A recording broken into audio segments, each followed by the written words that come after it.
Yeah, okay. Wanted to bring it up to you guys first before. Nope, I'm cool with that, so. Okay, I'll call the meeting to order, and we will start with the Pledge of Allegiance. Pledge allegiance to the flag of the United States of America and to the republic for which it stands, one nation, under God, indivisible, with liberty and justice for all.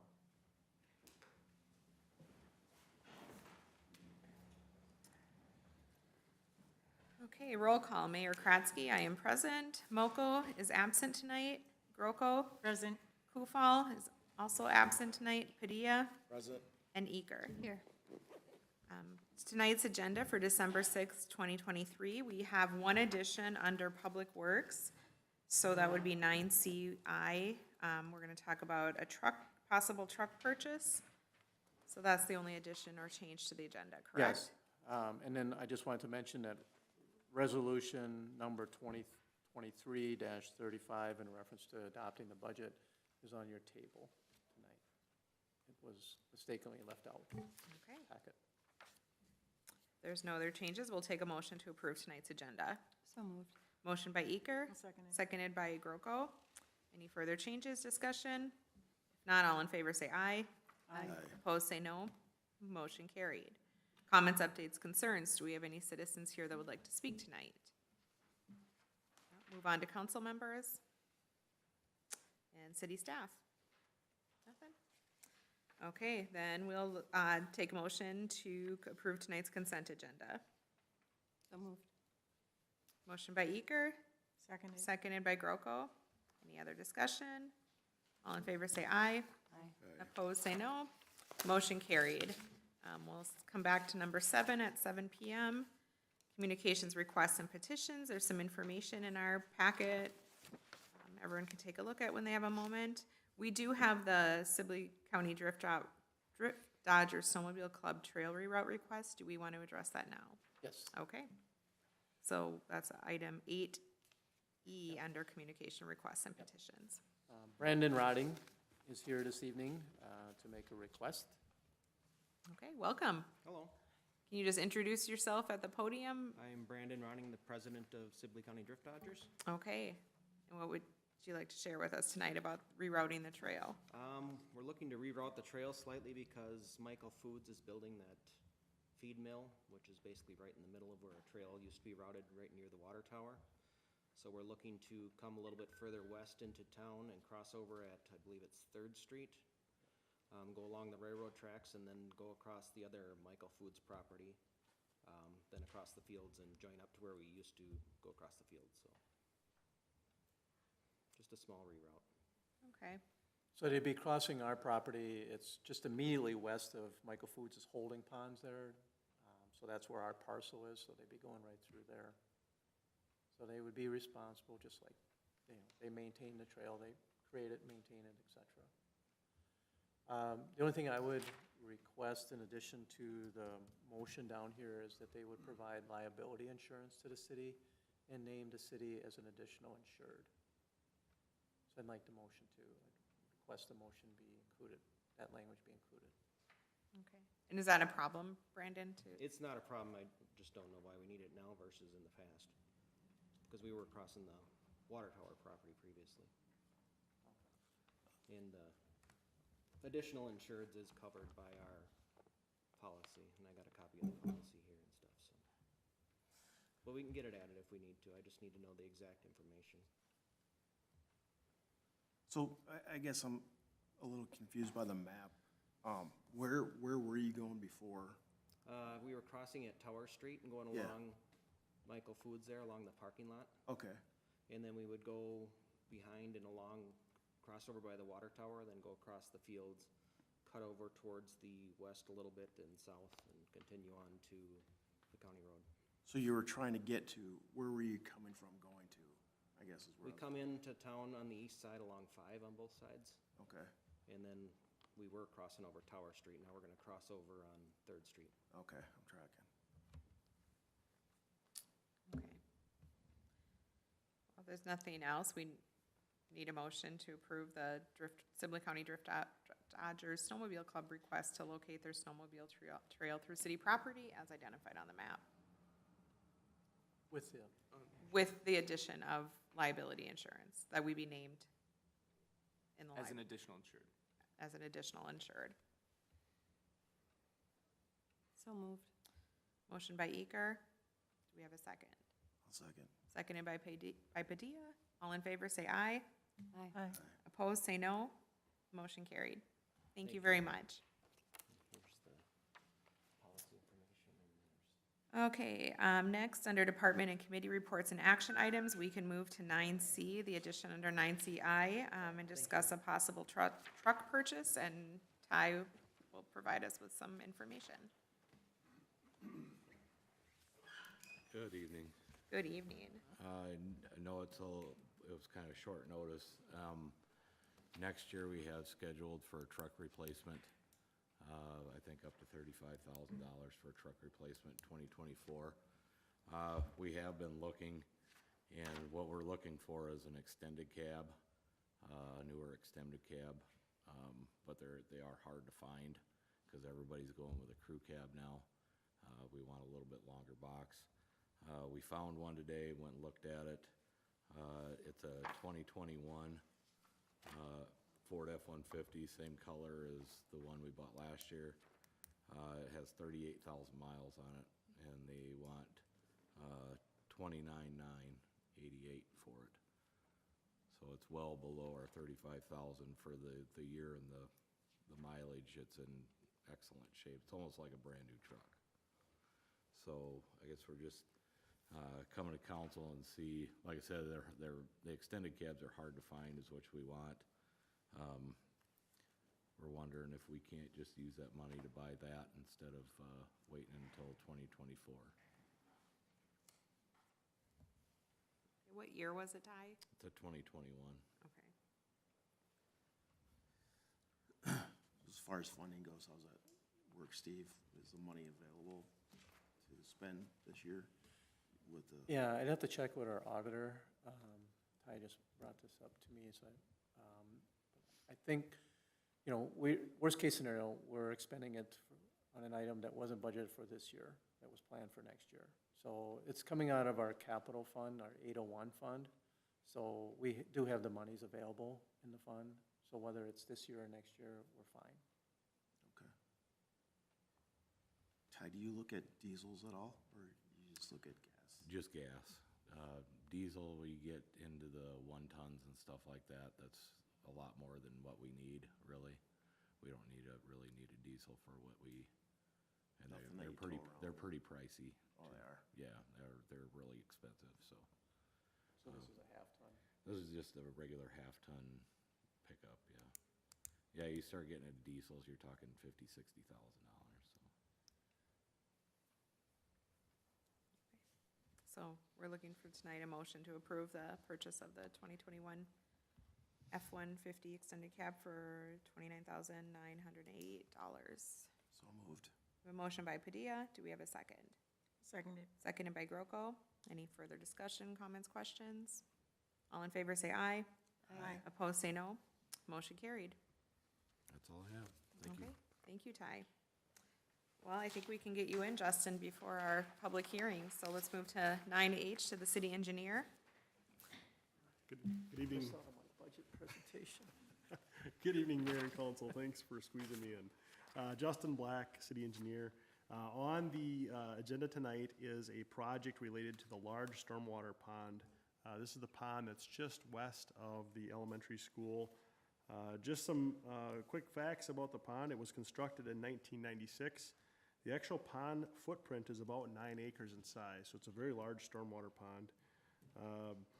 The pond does drain over 100 acres of area in the city of Gaylord, so there's quite a large watershed area. The project that we're looking at is placing riprap on the pond banks around the pond, and this is a project that's been on the radar for some time. We've met with city staff, we walked the pond area and taken a look at it. There's just erosion on the pond banks, and the pond's over 25 years old.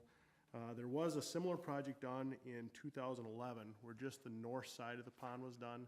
This will complete the entire pond perimeter. There's a map in the packet, and you can see that we're doing both the east, west, and south side, so a pretty large portion of the pond. So in the packet tonight are some plans and specifications for the project. We're looking for a motion from the council to authorize us to approve the plans and authorize us to advertise for bids. The total estimate is about $280,000. So we're at a threshold where we'll need to go through a formal advertisement process, and then we would bring the bid results back to the council at your first meeting in January. We're proposing to have the project done this winter while the ground is frozen. In fact, in the specifications, we require that the contractor wait until there's enough frost in the ground to carry the construction equipment so that we don't damage the banks out there. I guess with that, I'd be happy to answer any questions. Otherwise, just looking for a motion to approve the plans and authorize advertisement for bids.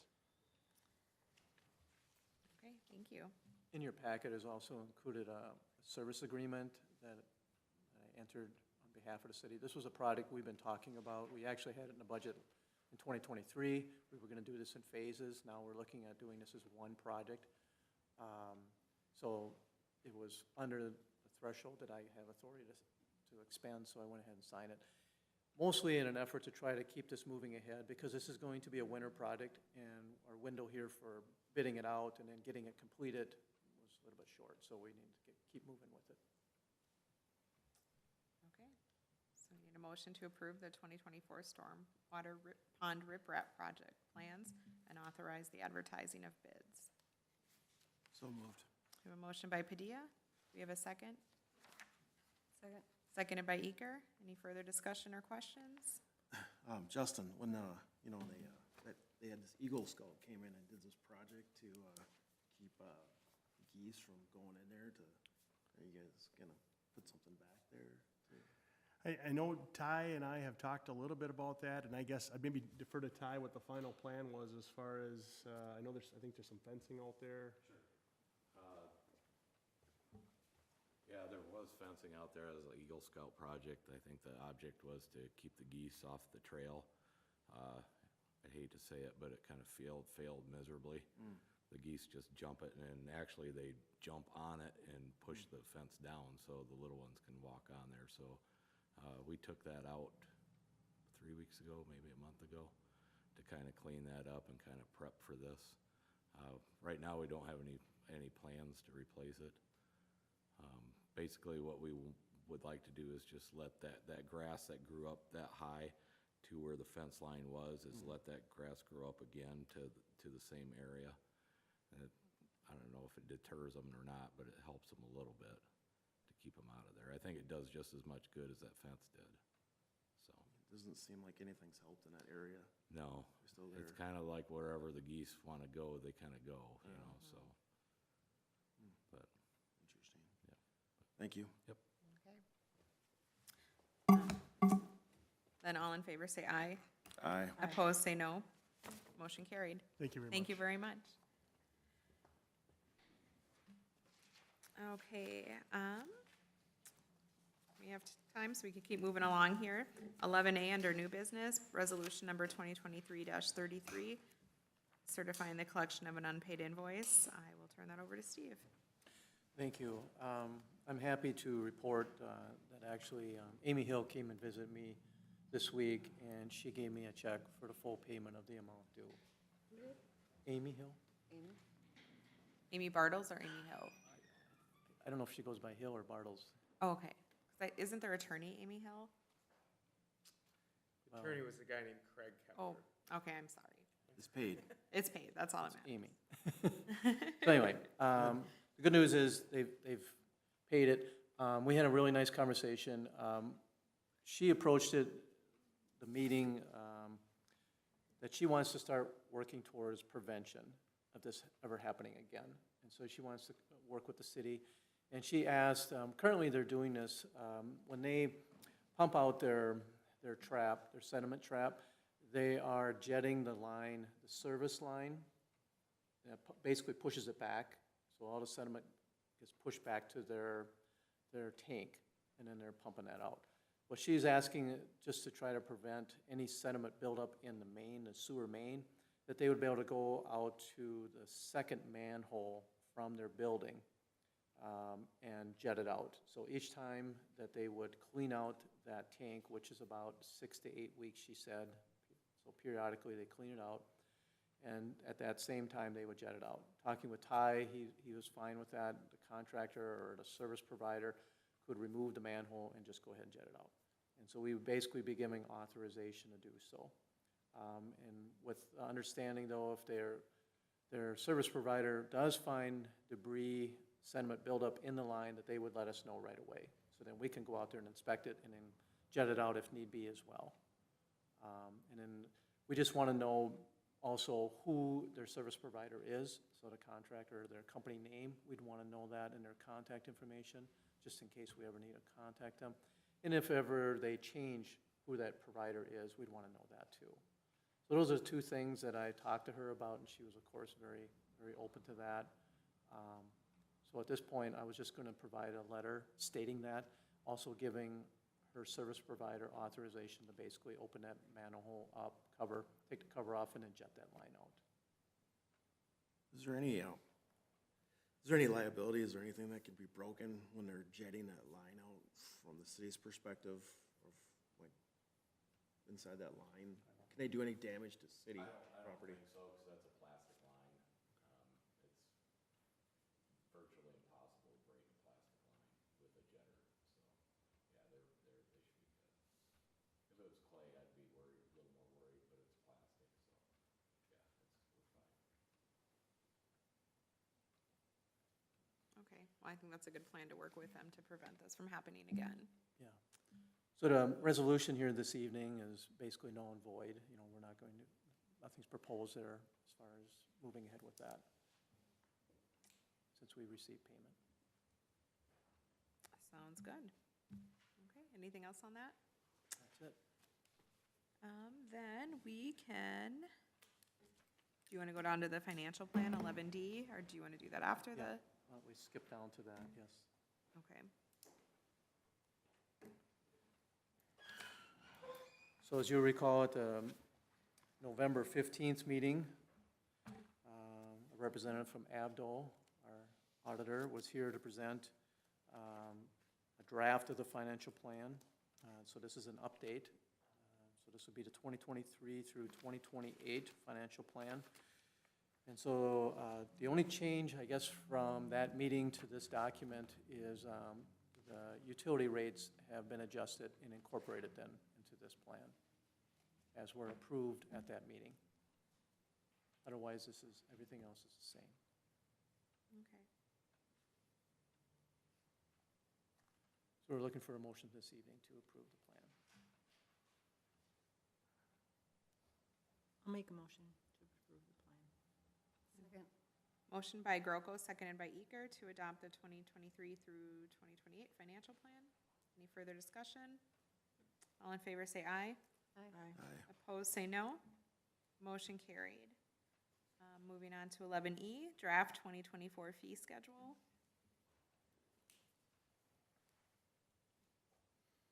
Okay, my understanding is that, and this is what we did last year, we reviewed a draft and had a discussion about the fee schedule for the coming year. And then at the first meeting of the year was when the council took action to adopt that fee schedule. So in your packet, starting on page 176, the schedule actually starts on 177. So the items, again, highlighted in red are the proposed changes. The utilities, again, have been adjusted based on your action to raise those rates. Water 3 and sewer 3, and then storm sewer 5.5%. Underwater, I'll just mention this. Michael Foods, it does state in our agreement with them that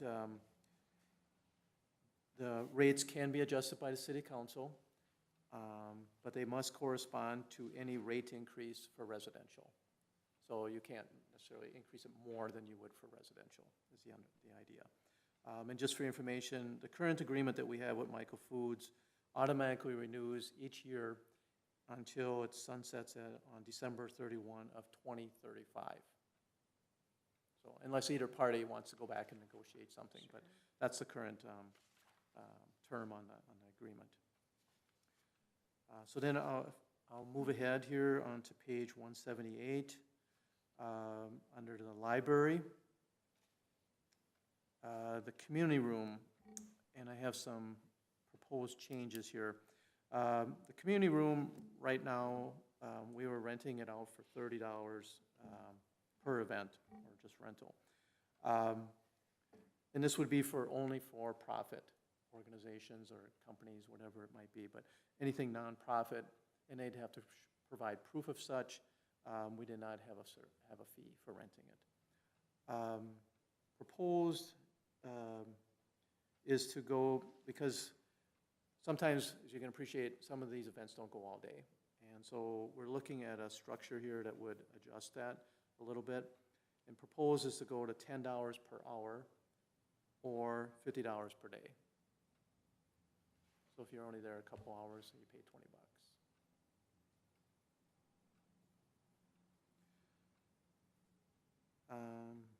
Moving down, unless there's any comments on that, please just jump in.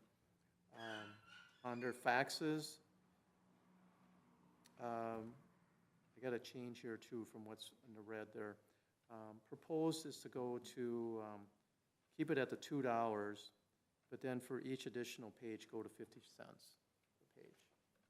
And that would be under miscellaneous on the next page, which is City Hall here, it would be the proposal, just to keep it uniform.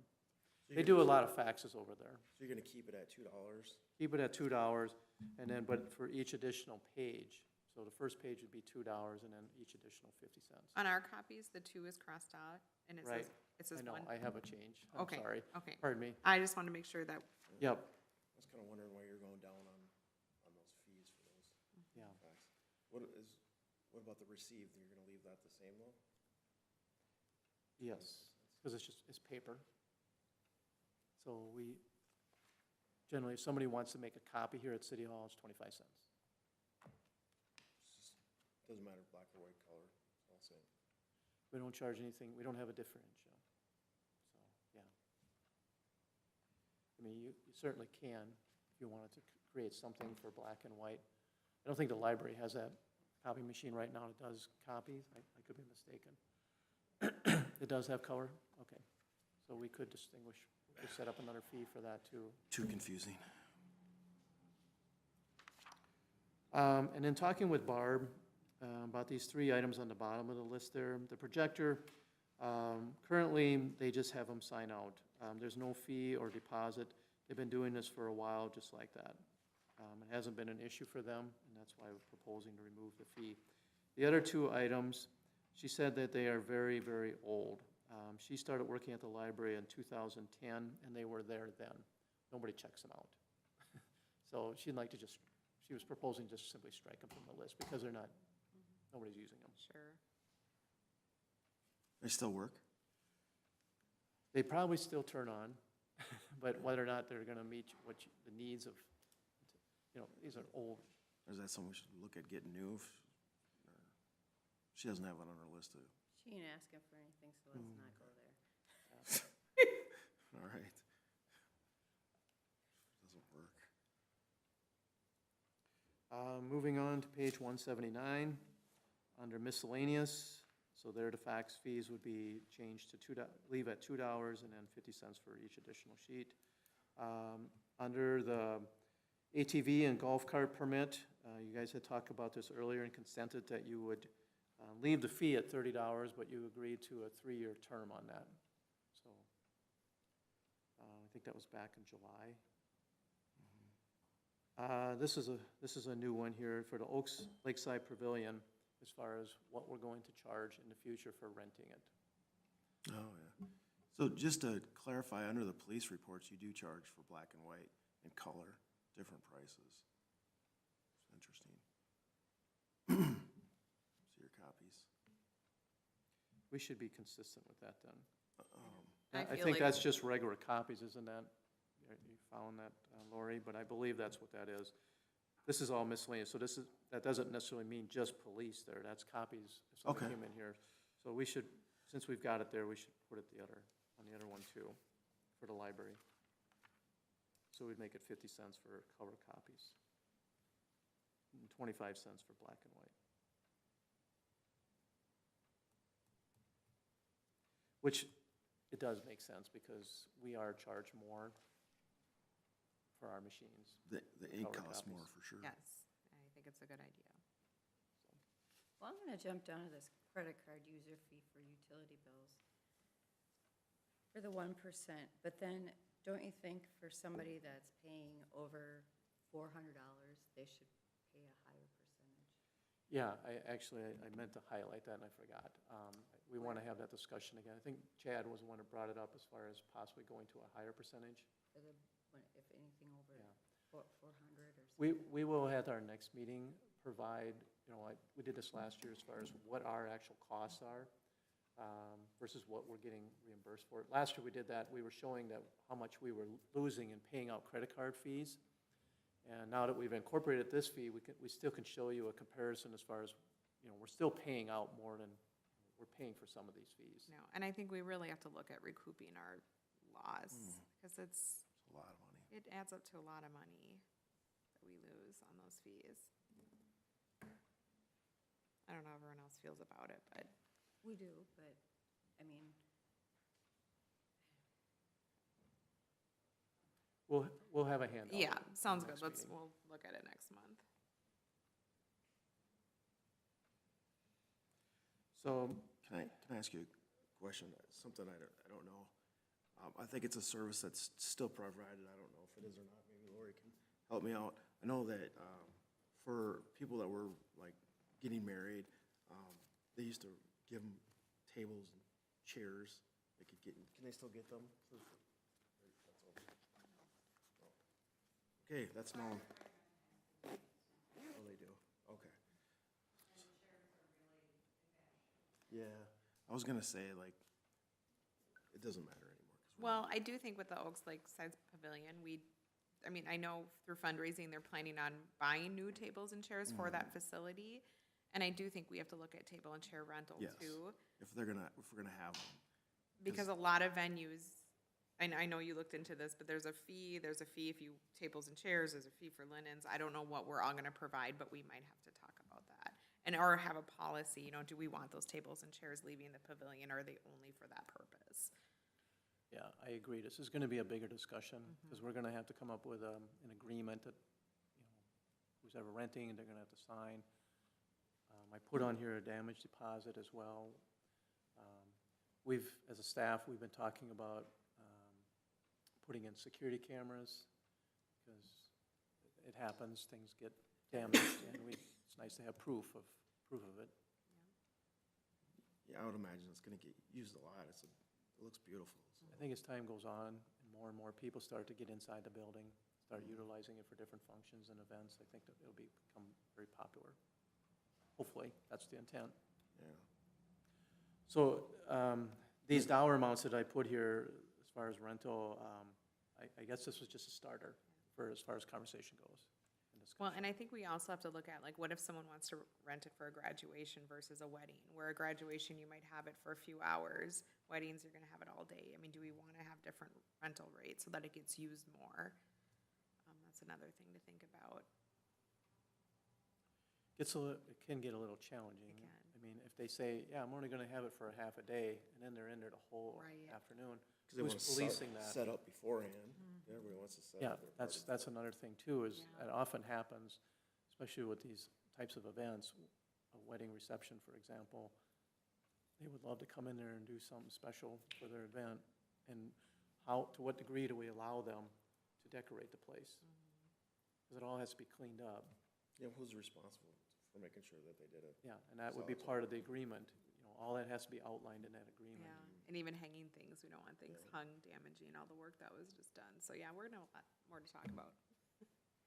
Oh, 7 o'clock? Okay. Well, we can come back to this after the public hearing. I saw you come in, you're welcome to grab a chair. You don't have to stand. It's 7 o'clock, so we're gonna move on to our public hearing, our truth and taxation hearing. I'll open the hearing, and Steve will run through the information for us. Go to the right page.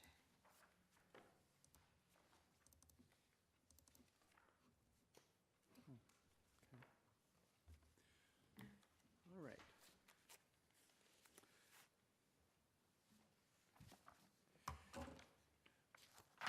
This is our truth and taxation hearing. It's an annual requirement under state statute.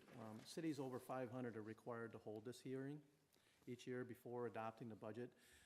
The notice for this hearing was provided in the preliminary property tax statements that all property owners received last month. That was just a preliminary statement, and that was based, the taxes that were reflected in there were based on the preliminary property tax levies that the city, county, school district all adopted individually earlier this year. So tonight is our regular hearing, annual hearing.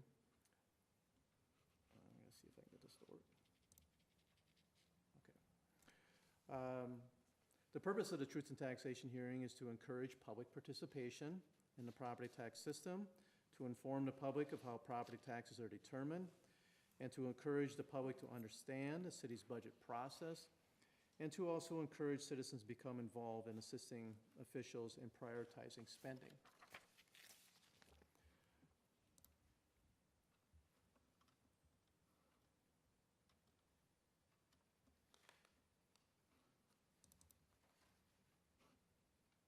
It's moving a little slow.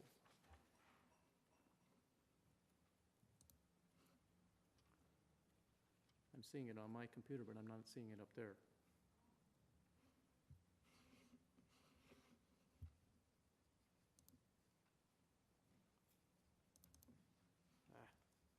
Shoot. There is a copy right there, and on your tables, sorry, for the public, though, they can't see it. It was, I had it going earlier. I don't know why it's not going now.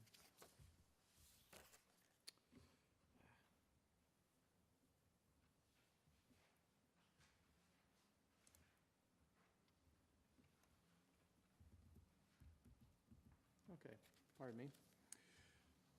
As far as the budget components for a city, our general government or general fund is one of our primary, and then also our enterprise funds. So basically everything except, water, sewer, refuse, and storm sewer is all under our general fund.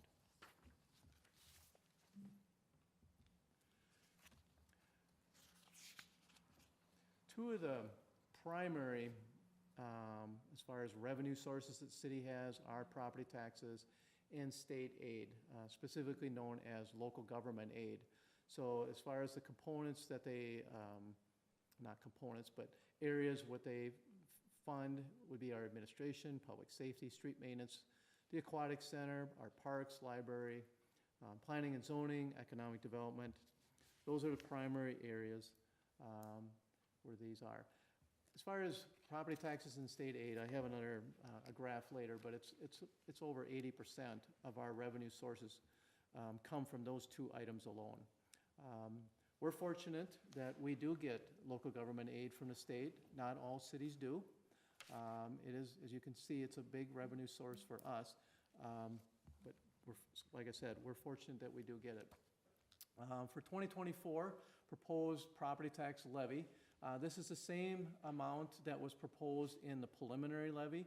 So when individuals or property owners look at their property tax statement that they just received, and they look at what the city's portion for their taxes are going to be for 2024, this is the same amount. So nothing would change as far as the city component. I can't speak to the county or the school district, but this is what's being proposed for the city. So we're proposing a 4.89% increase, or $88,780, with a total property tax levy then of $1,905,280. So that's what's being proposed.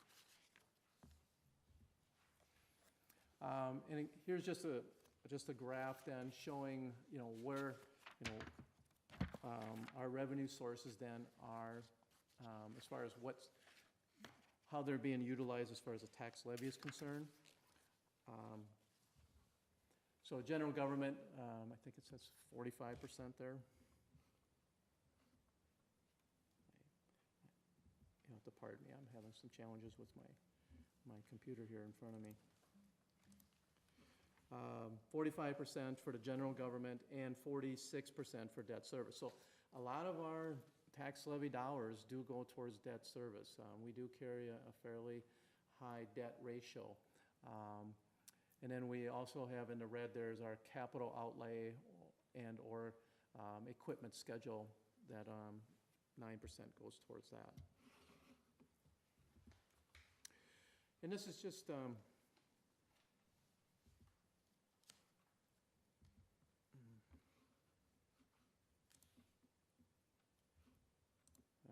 is frustrating.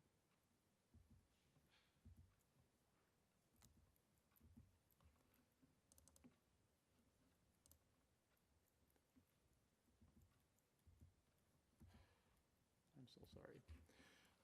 I'm trying to bring up here just a sample tax statement. For those of you that are present here can see it.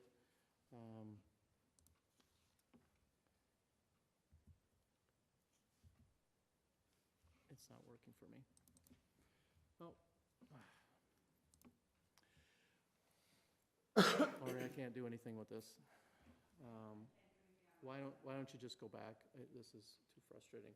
I'll just have to give a verbal report here without this, because this isn't working. The only thing I was going to mention as far as the sample tax statement is basically for residential or homesteaded property, they do benefit from a state program called the homestead exclusion.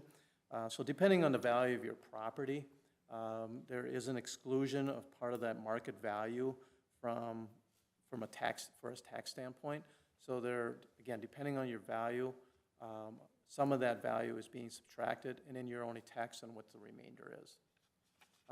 Good news, actually, this past legislative session, they voted to increase that. So they're going to be adding more. So on the high end, actually on both ends, I think it's gone up to, before it was like 76,000 to 420,000.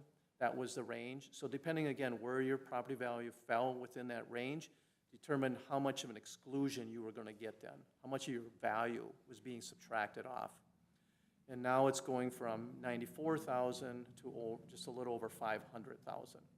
And I don't know if that begins next year or the following year, but that was a new law or an amendment made to the law.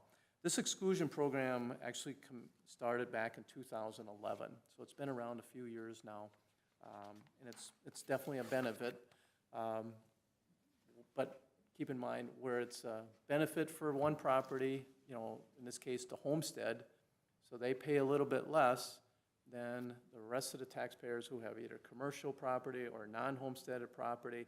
They have to pay a little bit more. So that's just the nature of it. That's how it works.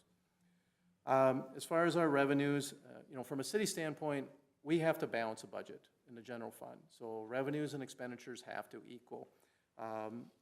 Those of you who have a handout here, just a pie graph showing the breakdown here as far as all of our revenues, the sources. Again, property taxes represent, of all of our revenues, 34%, and our state aid represents 44%. So state aid to us is very, very valuable. We plan for that every year. Intergovernmental, just mention, intergovernmental would be like the county. So like we get paid for maintaining the county state aid roads here in town. So that's what that is for. I think the rest of them are kind of self-explanatory. What's the miscellaneous? Anything doesn't fall in those categories. Thanks. Interest that we earn on our investments.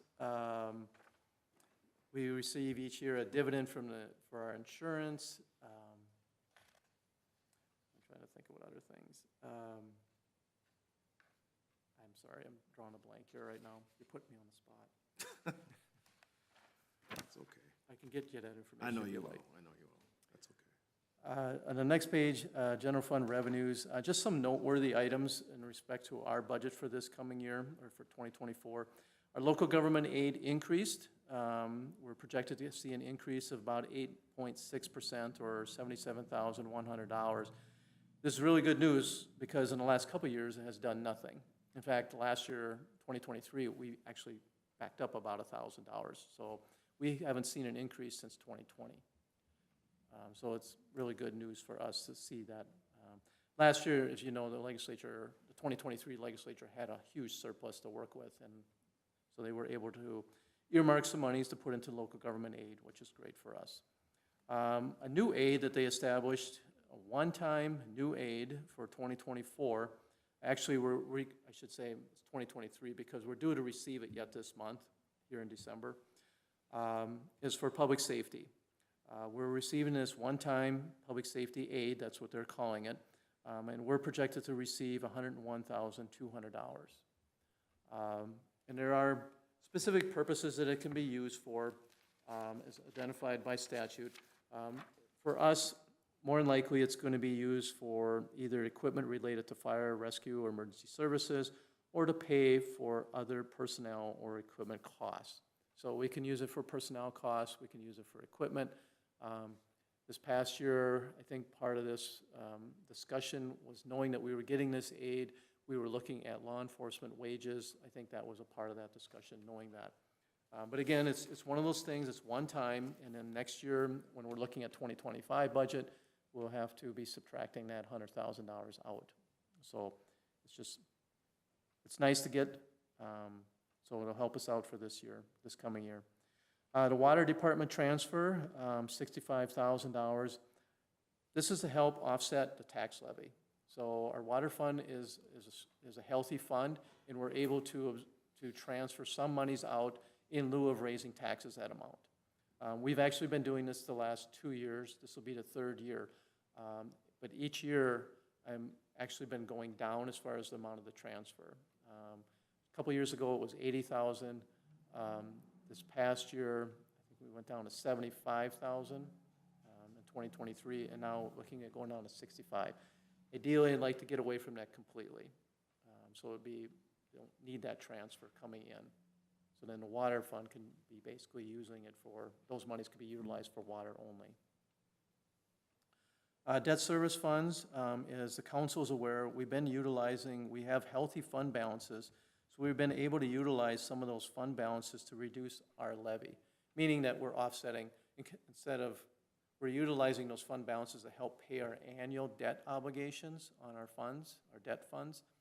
And so that helps us out. Otherwise, the alternative would be to raise the property tax levy more to help with those payments. So we're fortunate we're in a position where we do have some healthy fund balances. And of course, we're tracking that all the way out to the full term of those each individual debt services. So will have a positive balance at the end as well. We just don't need a huge balance at the end. So we're in a position, again, and our auditors are assisting with us and helping us to monitor that, and they're also helping us to determine how much on an annual basis that we can utilize of those funds for paying the annual debt service. So we've actually projected that all the way out to the end of each debt service fund. So we know exactly how much we can take out of them from each year. So again, it really helps us out a lot. And we're fortunate, again, to have those types of healthy balances in those funds.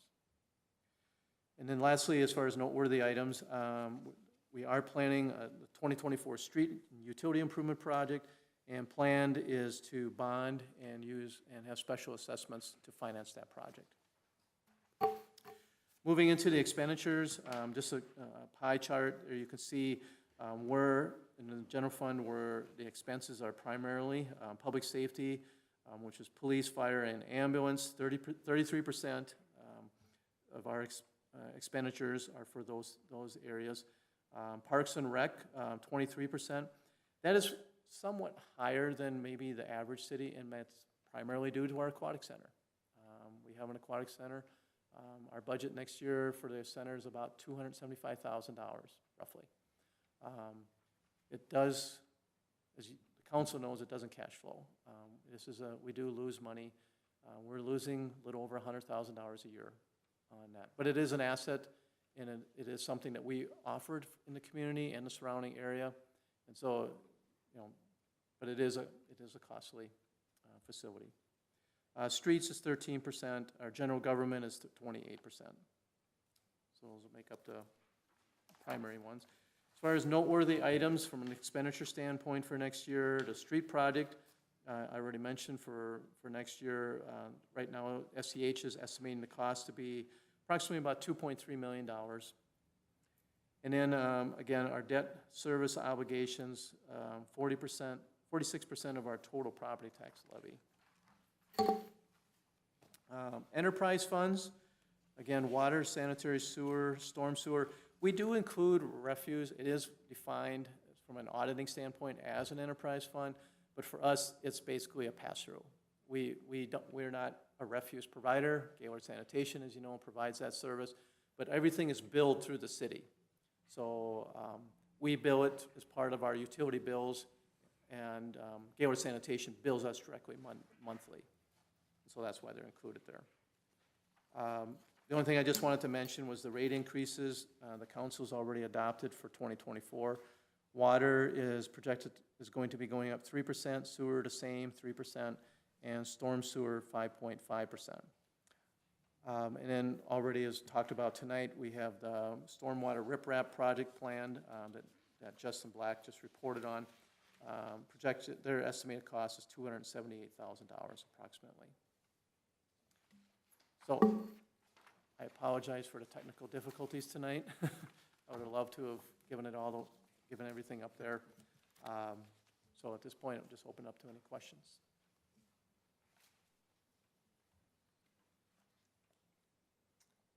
Any questions from the council, comments? Okay. Do we have any public comment tonight? No? Okay, then I need a motion to close the hearing. Motion by Groko. Do we have a second? Second. Seconded by Eker. Any further discussion? All in favor say aye. Aye. Opposed? Hearing is closed. Okay, do we want to jump into the motions related to this since we're on the topic and then go back to our fee schedule? I thought we were done with the fee schedule. It's your prerogative. Let's go to the resolutions and just wrap up this. So we'll go to 11B on our agenda. Just gotta find the page. 98.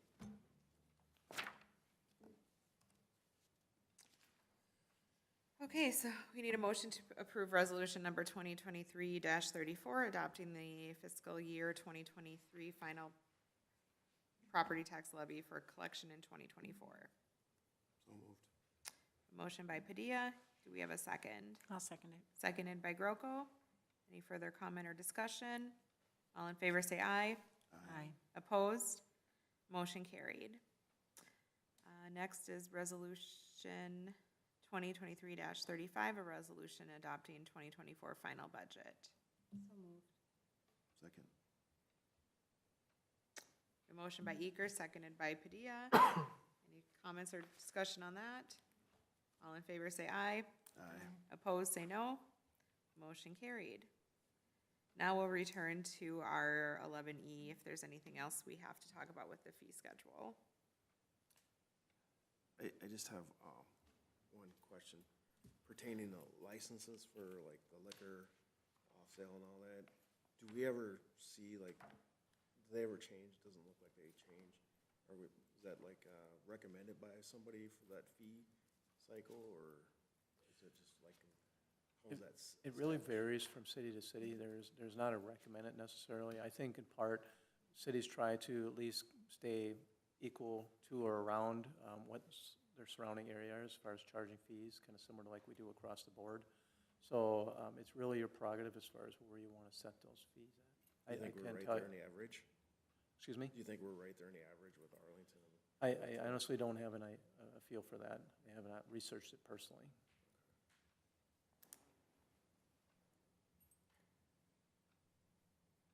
Something if you would like us to look into, we can. Yeah, I was just kind of wondering how how we compare up. That hasn't seemed like we've done anything in a while on those. We can just call around and check what everybody else is doing. I don't think it hurts to do things like that every once in a while. Doesn't have to be done every year, but every few years.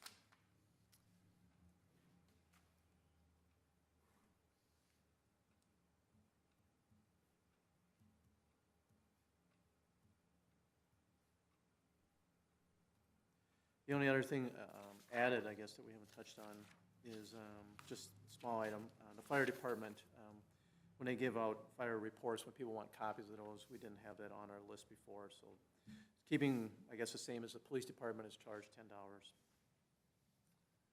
Good to be consistent, so. Any, just off, I know this is very,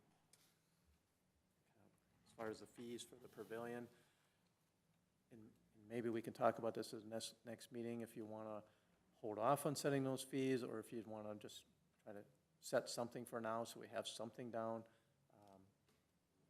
Maybe you can think about that a little bit. This is, like I said, this is going to be a bigger discussion. We might learn as we go with the pavilion. I just have some experience with this, with my, having a child get married recently. I mean, a lot of the wedding venues, there are different fee structures depending on what amenities you want to all use that day, how long you're going to have it, if you want to decorate it the night before versus the day of. So those are all things that we might learn as we go. Maybe setting based, it's good to start with, something easy now and learn as we go, but. Especially when it comes to the cleanup, and a lot of that stuff, because some people's idea of clean is one thing, and then, somebody else's is something else. So you just want to make sure that it's done so that the next person that comes in, it's Yeah. meeting that expectation. We're going to require them to have to do some cleanup. I don't think we can expect them to clean to where we'd want it to be Right. for the next person, because we're probably going to have to purchase some sort of cleaner machine to do that floor. Certainly, we could require them to sweep up, mop up any stains or spills, things like that, take out the garbage. But there's going to be a limit. We can't expect it, maybe expect them or even depend on them to be able to do it to the level we're going to Right. want it to be at. So then who's Our city staff. I'm sorry, Our city staff, they're gonna Public do that? Works. We're going to have to, it's one of our buildings, they're required to take care of our buildings, so this would be just one more now.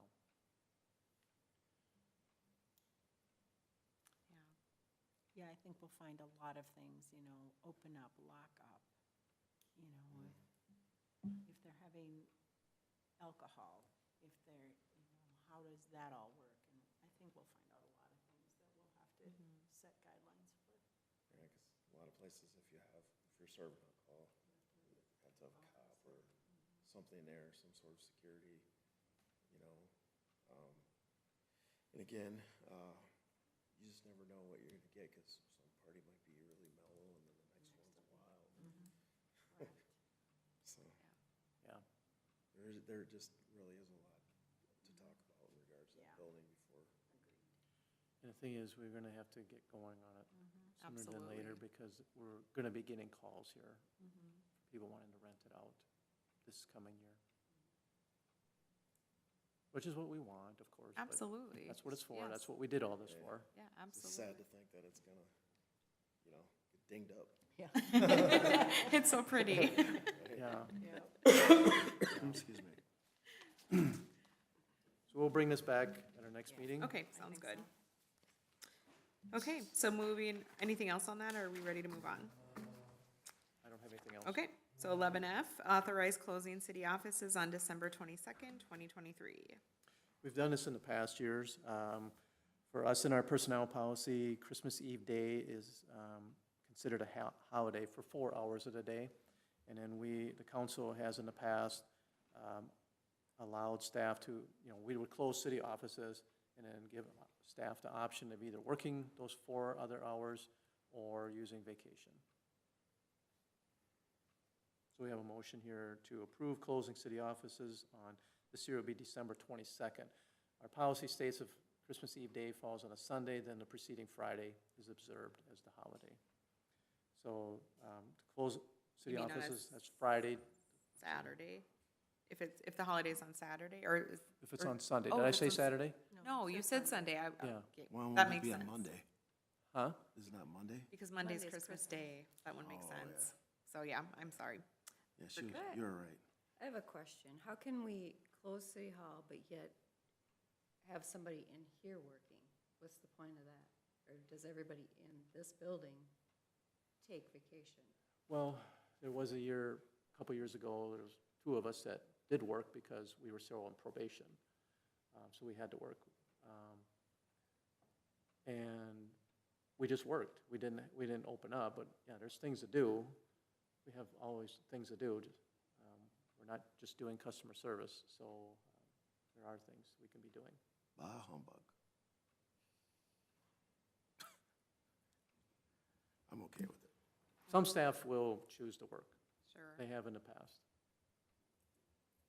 Most will probably take off, though. I would imagine. Long weekend.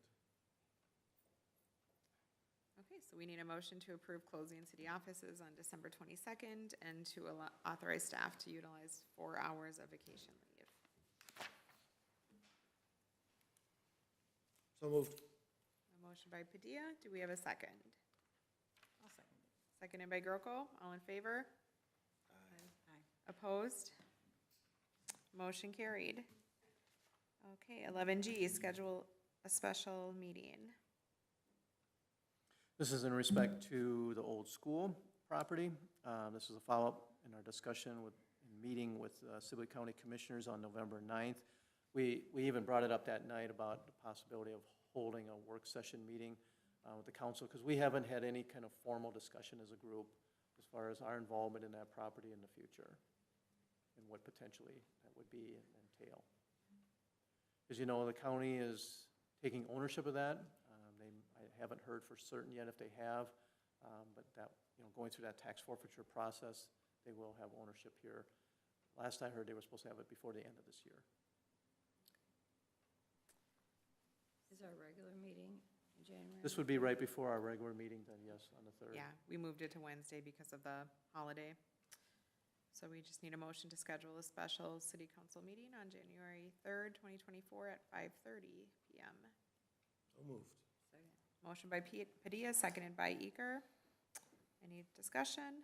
Then all in favor say aye. Aye. Opposed, say no. Motion carried. Okay, anything else? Otherwise, we'll need a motion to adjourn. So moved. Second. Motion by Eker, seconded by Padilla. All in favor say aye. Aye. Meeting adjourned.